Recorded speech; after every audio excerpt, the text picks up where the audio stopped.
tidak kita ini dengan para ustadz-ustadz dari MUGL itu yang membela Ba'al mati-matian? Kita pakainya logika. Kalau pakai dalil kayaknya mereka ini tidak bisa menerima dalil. Qad tabayyana rusdu minal ghayy. Hari ini sudah jelas yang benar mana, yang sesat mana. Sudah jelas. Dalil itu bagi mereka orang yang khatamallahu ala qulubihim wa ala sam'ihim itu sudah susah. Pakainya logika aja. Logika ini tidak mesti orang yang suka belajar, nggak mesti orang yang dia itu lulusan pesantren, nggak mesti dia ini adalah seorang sarjana. Yang di antara perjuangan itu telah bergulir beberapa bulan, kita mengawal adanya sebuah kesimpulan bahwa yang selama ini mengaku sebagai keturunan Nabi dari klan Ba'alwi, ternyata mereka tidak terbukti sebagai keturunan daripada baginda Nabi besar Muhammad SAW. Baik dilihat dari sisi pustaka, mereka tidak terbukti sebagai keturunan dari baginda Nabi.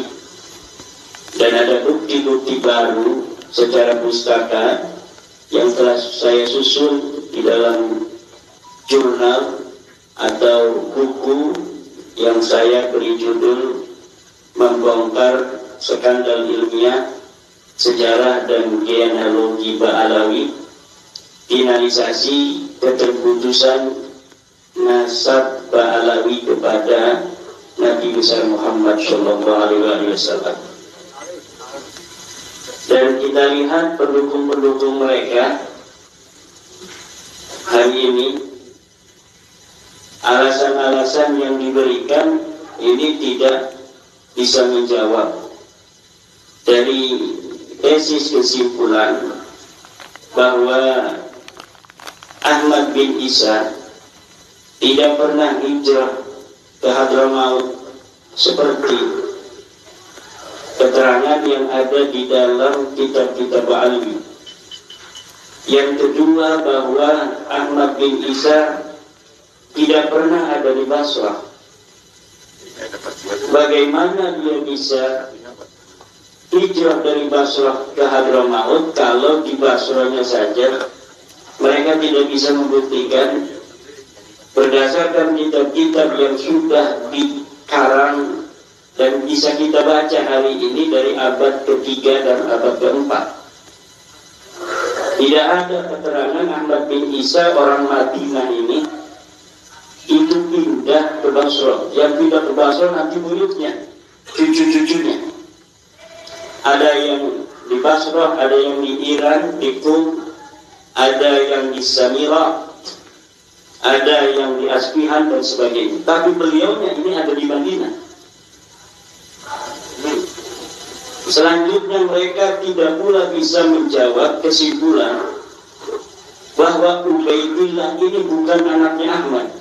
Berdasarkan kitab-kitab yang sudah saya sampaikan di dalam buku-buku saya, bahwa Ahmad bin Isa, keturunan Nabi asli ini, tidak mempunyai anak namanya Ubaidillah. Berdasarkan kitab-kitab yang bisa kita baca di dalam abad ke-5, ke-6, ke-7, ke-8, dan ke-9. Baru pengakuan itu ada di 895 Hijriah ketika mereka membuat sebuah kitab yang namanya Al-Burqatul Musiqah. Dan kesimpulan itu pun sangat problematik ketika pada mulanya telah terbukti nasab mereka ini sama dengan Bani Ahdal. Jadi mereka nasabnya sama dengan Bani Ahdal karena saudara sepupu. Kakeknya satu, namanya Ubed. Bani Ahdal namanya Ubed, kakeknya. Ba'alwi ini juga kakeknya namanya Ubed.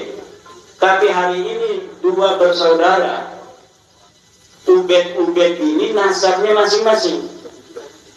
Ini Mbah Alwi nasabnya ke Ubed bin Isa bin Ahmad, Ubed bin Ahmad bin Isa bin Muhammad bin Ali bin Ja'far. Nah, kalau Bani Ahdal saudaranya ini sekarang nasabnya Sulaiman bin Ubed bin Isa bin Alwi bin Himham bin Aon bin Musa Kadim bin Ja'far Shadiq. Bagaimana orang yang dulunya bersaudara hari ini nasabnya yang satu ke barat, nah yang satu ke timur. Ini para Bahlawi tidak bisa menjawab ini. Pendukungnya kayak Ustaz Istudromli itu bicara tentang kitab-kitab yang ada di abad 10. Katanya ulama sudah mencatat, ulama Ibnu Hajar, ulama yang namanya As-Sakhawi, yang namanya Yusuf An-Nabhani, ulama itu tidak maksum, bos. Ulama itu bisa menerima sebuah informasi yang salah. Nggak ada ulama itu maksum dari menerima informasi yang salah.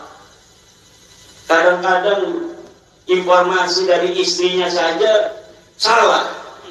Beliau yakini informasinya benar karena yang memberitahu adalah istrinya, ternyata informasinya salah. Apalagi dari suami. Apalagi informasi istri dari suami. Itu lebih sering salahnya itu. Karena suami sering bohong. Saya. Karena ada sebuah keterangan bohongnya suami pada istrinya untuk kemaslahatan istri itu dibolehkan. Tepuk tangan dulu. Setuju? Takdir. Hidup istri, hidup istri. Begini aja kita ini dengan para ustadz-ustadz dari MUGL itu yang membela Ba'alwi mati-matian. Kita pakainya logika, kalau pakai dalil kayaknya mereka ini tidak bisa menerima dalil. Qad tabayyana rusdu minal ghayy. Hari ini sudah jelas yang benar mana, yang sesat mana. Sudah jelas. Dalil itu bagi mereka orang yang khatamallahu ala qulubihim wa ala sam'ihim itu sudah susah. Pakainya logika aja. Logika ini tidak mesti orang yang suka belajar, nggak mesti orang yang dia itu lulusan pesantren, nggak mesti dia ini adalah seorang sarjana. Yang namanya manusia pasti punya logika kebenaran. Misalnya begini, seorang yang namanya Bahlawi punya ayah namanya Samlawi, betul nggak? Contoh nih, seorang ayah namanya Samlawi punya anak namanya Bahlawi. Ini jamaah dari Kiai Manan. Misal, Kiai Manan ini selain Kiai juga tukang ngajak jarah sama jamaahnya. Kemana-mana itu diajak jamaahnya keliling Jawa. Setiap tahun Kiai Manan bawa jamaah ke Jawa keliling Wali Songo.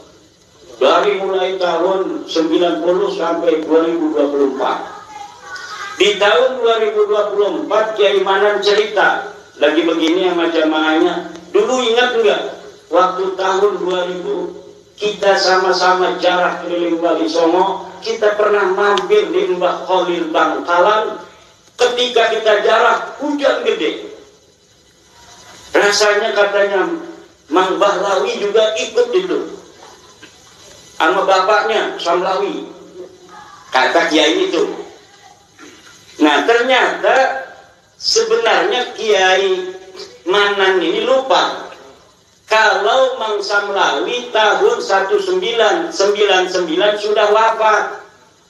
Memang sebelumnya Kiai Samlawi 3 tahun pergi jarah itu, Mang Samlawi ini selalu ikut.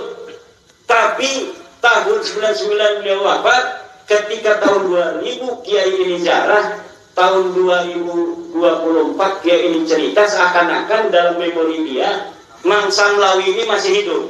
Lalu di dalam makam itu ada nisan, mereknya juga nisannya Samlawi, wafat 1999. Kira-kira ketika kiai besar ini yang namanya Kiai Manan bercerita karena dia lupa bahwa Mang Samlawi sudah wafat 1999, ketika dia cerita bahwa ketika tahun 2000 dia jarah ke Mbah Khalil hujan itu, Mang Samlawi ini ikut. Kira-kira walaupun itu yang ngomong kiai, berita itu benar apa salah? Salah. Bagaimana kalau misalnya yang tahu itu, yang Mang Bahlawi ini kan hadir tuh, dia diam aja karena menghormati lagi ceramah kiai kan, kiai lagi memberikan sebuah pencerahan kepada para jamaah, dia diam aja. Walaupun dia tahu bahwa salah kiai itu, bahwa tahun 2000 itu bapak saya sudah wafat.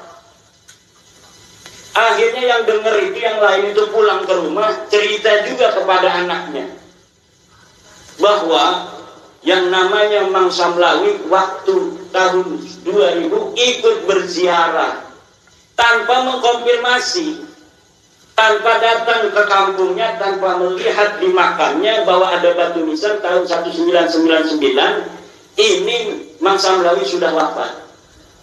Lalu ada yang jadi kiai itu, anaknya orang yang mendengar dari bapaknya yang jamaahnya Kiai Manan itu. Dia nulis kitab bahwa Kiai Manan almarhum Kiai besar dari Cirebon dulu pernah ziarah, diikuti oleh para jamaah, di antaranya Bahlawi dan ayahnya yang namanya Samlawi. Jarah ke Mbah Khalil, ketika jarah berdoa hujan, bagaikan ada alamat karomah daripada Kiai Manan yang mendapat ilham dari Allah di makamnya Mbah Khalil. Luar biasa kan?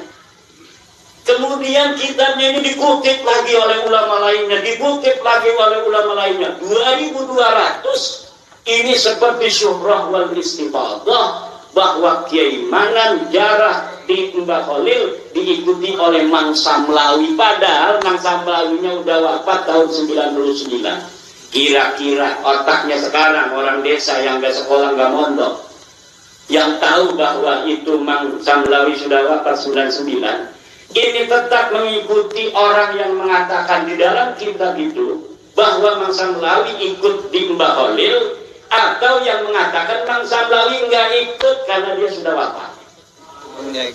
Yang kita harus pegang adalah walaupun itu yang ngomong kiai, kemudian dia dapat riwayatnya dari bapaknya, bapaknya juga riwayatnya dari kiai, dia harus mengatakan yang benar adalah Mbah Kiai Manan ketika dia ziarah ke Mbah Khalil itu tidak diikuti oleh Mang Samlawi karena Mang Samlawi sudah wafat tahun 1999, walaupun perawinya hanya Mang Bahlawi yang bukan kiai.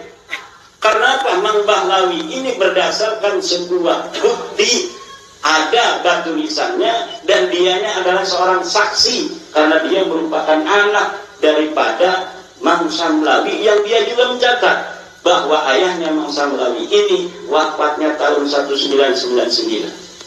Kalau otaknya NUGL, karena yang ngomong kiai walaupun salah itu sahih bahwa Mang Samlawi ikut ziarah ke Mbah Khalil. Ini yang sedang terjadi, salah dalam berlogika. Ini logikanya Ustaz Islamli ini akan diketawain oleh logika kebenaran standar, walaupun dia bukan seorang ustadz, bukan lulusan pondok, bukan lulusan sarjana, tapi kalau mendengar narasi yang semacam tadi itu, maka akan dia langsung menerima yang benar adalah Samlawi tidak ikut ziarah ke Mbah Khalil.